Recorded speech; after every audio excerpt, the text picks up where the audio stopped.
thank you to all the speakers. That was a great section.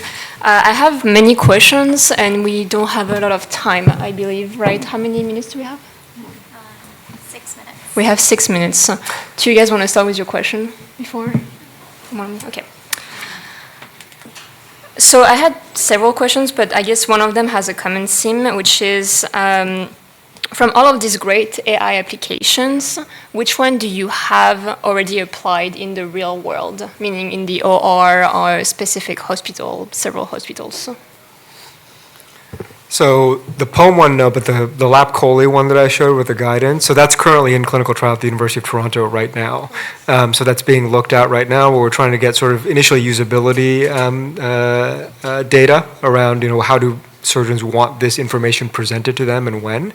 And then it's a little bit hard to get efficacy in terms of, bile duct injuries are 0.3% of the time, but we're hoping for some surrogate markers like, can you achieve the critical view of safety more efficiently, et cetera, as a sort of a downstream project to that.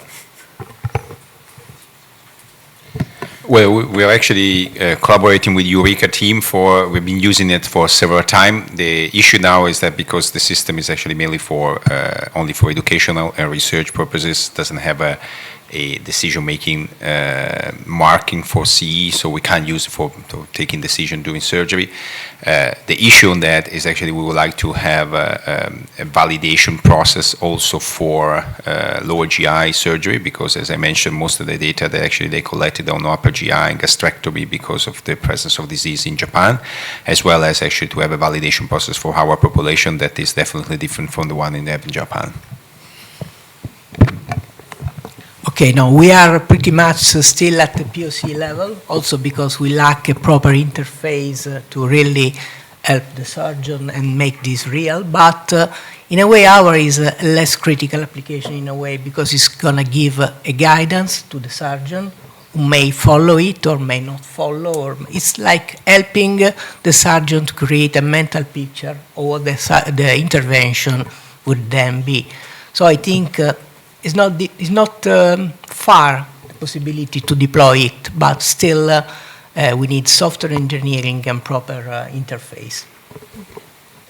So very, very good question, I would say, because I think that most clinicians are wondering about this. So the CVS challenge is also motivated by the PhD work of Dr. Mascani, who presented earlier today and has shown CVS detection live streamed during the EAS. I think it was 2021 in Barcelona.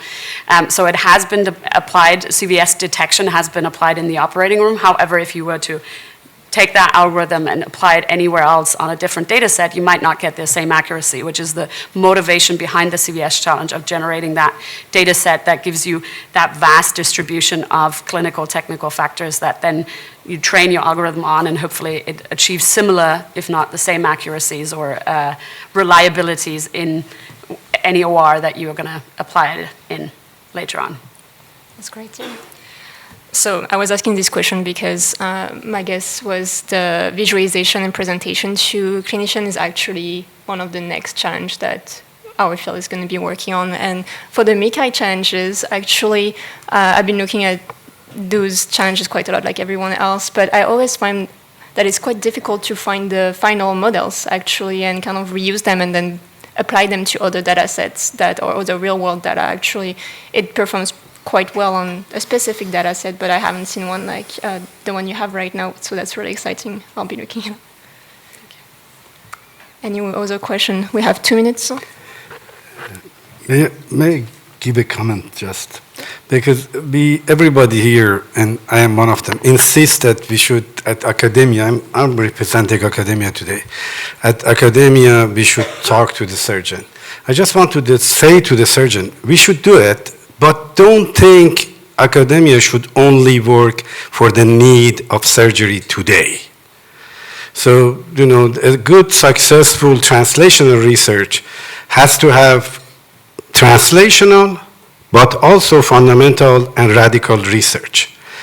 And if we all work for something that works in your operating room tomorrow, then in 5 years we would be behind everything. So we started this surgical workflow in 2004. At that time, only 2 surgeons in the world, one was Professor Feusner, one was in Rennes, they were interested. Everybody else was totally uninterested. However, after 10 years, after 5 years, after 7 years, there was a big boom. Same thing with augmented reality in 98 or 99.